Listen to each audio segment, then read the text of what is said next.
প্রিয় শিক্ষার্থীরা, সবাইকে ইংলিশ এড পরিবারের পক্ষ থেকে শুভেচ্ছা এবং অভিনন্দন। আশা করি সবাই ভালো আছে। আমিও আল্লাহর রহমতে ভালো আছি।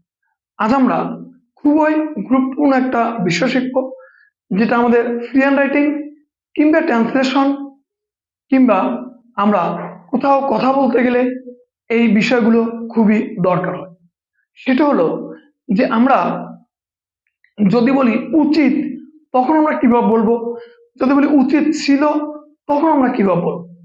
যদি কখনো উচিত কথা থাকে, তখন আমরা শুড অথবা অট টু দিয়ে করতে পারি। যেমন, তোমার ইংরেজি শেখা উচিত, ইউ শুড লার্ন ইংলিশ। তোমার কাজটি করা উচিত, you should do the work.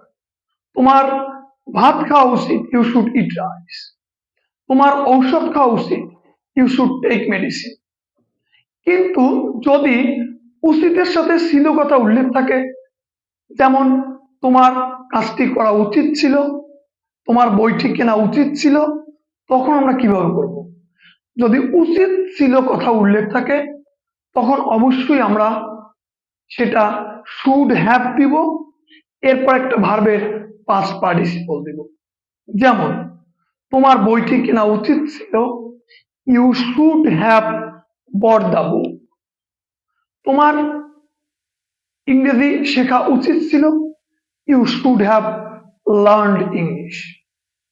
তোমার সেখানে যাওয়া উচিত ছিল, you should have gone there.